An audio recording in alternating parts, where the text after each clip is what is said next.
today we are talking about buyer representation and what it looks like to buy a house with the changes that we're seeing in 2024.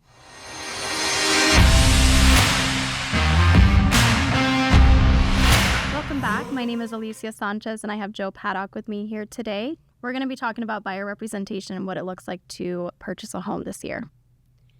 So the first question that we want to ask is, what is buyer representation? So buyer representation is when you have somebody who is dedicated to fighting for things that are in your best interest. So making sure that the terms of the purchase contract are, as ideal for you as possible. That for some people, that might mean purchase price. For some people, that might mean money towards an interest rate buy down. For some people, that might actually even be the date that it closes. So buyer representation is just having somebody in your corner. In addition to making sure that those terms are really good for you, they also want to help you avoid any pitfalls. A lot of times we see, buyers not knowing what their rights are in purchasing and things like that. So helping you walk through all of those steps to get from a contract to get to closing and keys. Okay, so it sounds like having somebody in your corner that knows what you're looking for, has your best interest in mind, and also walking you through that process because like you're saying, there's a lot of different the steps, there's different pitfalls that you can fall into. No, you're exactly right, Alicia. I mean, there's a lot of steps involved in buying a house, and there's a lot of different things that can go right, and there's things that can go wrong. And for most people, this is not something that they do every day or even every year. This is a once every couple years, or for some people, maybe only once or twice in a lifetime experience. For people like that, just most people, keeping up with everything is an overwhelming task. It's a full-time job, and all of those people looking to buy houses probably have full-time jobs. Yes. Or things that, they would much rather do.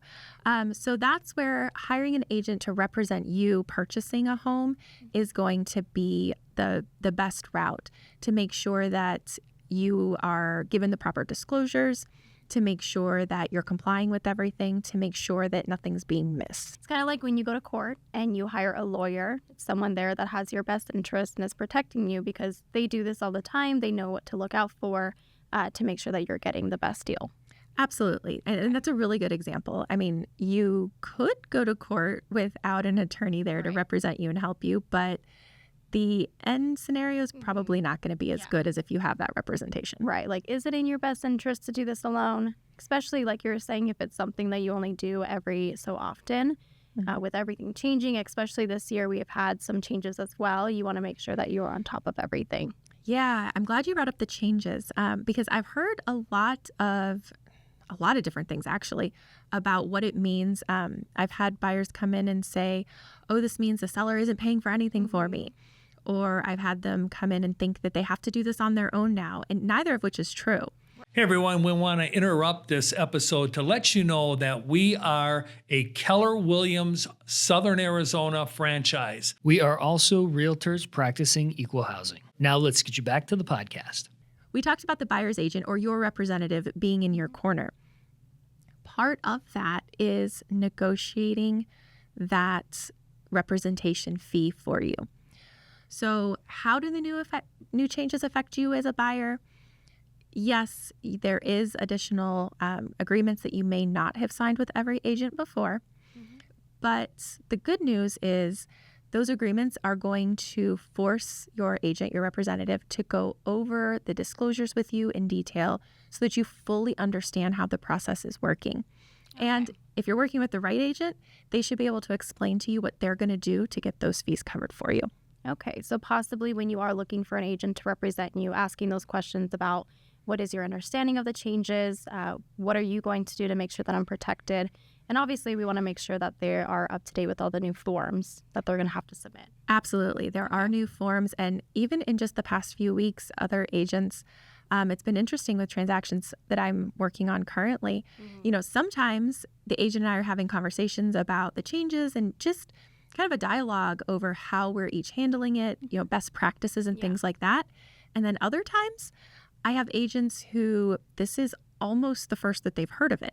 Yeah. So as a buyer, make sure when you're interviewing agents to work with that you're talking to them exactly like you said. how is this affecting things? What are you doing? And if they can't answer those questions, maybe take some time and interview a couple others. Okay, that's great advice. Making sure that you're picking the right representation. And I know a lot of buyers will go and work with listing agents because they are the ones that have the listing or the house that they're interested in, and they want to just work directly with them. Have you heard of anyone doing that, or what did that look like for them? So I haven't seen a ton of that, but I do think that will be something that people think might be a good idea. Yeah. Going back to your analogy of the attorney, my question to you would be, if you're divorcing a spouse, are you going to go ask their attorney to represent you? Right. That doesn't sound right. No. You want your own representation where you can disclose things about, different things that are important to you. You might be able to rank them as far as order of importance so that when your agent is negotiating for you, they know what to focus on. If you disclose that stuff to the listing agent, you just basically gave them your game plan Right. You're to giving use them more against you. negotiation power. Yeah. So they're there to protect the seller, and they'll be happy to write that contract for you. Yeah, absolutely. And they'll be happy to your best interest. Yep. They'll be happy to chat with you, learn all they can. Yeah. But keep in mind, they are working for the seller. Okay. You and I were talking the other day, and you had a really good story about a client that you came across who bought what he thought was a really good deal, and he bought it without representation. And if I'm not mistaken, you uncovered a lot that he didn't know. Can you tell me about that again? I refresh my memory a little bit. Yeah, absolutely. So we were talking about a piece of land that he purchased, and he was going to be placing a manufactured home on it. And of course, when you have land, there's a lot of things that go into it as far as like making sure the land is flat, you have utilities. So when he had purchased this originally, he was not represented. He didn't have anyone that was in his corner to look out for him. And he thought he was getting a really good deal. He ended up paying off their liens as well because it was a great price. And when we were looking into what was needed to place the manufactured home on it, we realized that it needed utilities. So we were doing research on electric, and because the electric pole was so far away from that piece of land, it was going to be over $200,000 to even connect it. So that basically took his great deal into essentially, you could argue, over a very big overpayment. Right. So if he would have had the representation, someone in his corner to look out for those things, that would have been a big red flag that we would point out. Because typically when you have land and it's a really, really good deal, there's probably something that needs to be done to that land, connecting utilities, maybe it needs to be flattened, maybe the zoning's not right. So this is why representation is so important, is we look out for those things that you may not even think about. Absolutely. And I think it's a perfect example of, a buyer's agent is not here to tell you what to do. But if he had you to represent him, you could have presented all the facts. Right. So he at least was making a fully informed decision. Exactly. If he still loved the land, absolutely move forward. Well, I appreciate you explaining more about representation, especially with all the changes that we're seeing. Of course, it's very important to make sure that you have someone in your corner that looks out for your best interests and make sure that you're making the best decisions. Thanks for having me. Thank you for listening and watching the Nitty Gritty of Real Estate podcast here with the Tom J. Krieger team of Keller Williams, Southern Arizona. If you are interested in buying a home, selling a home, or even investing in real estate, we have 5,000 agents across the country that we can connect you to. If you need any free resources, feel free to check out our website at www.thetjkteam.com. We hope you have a great day.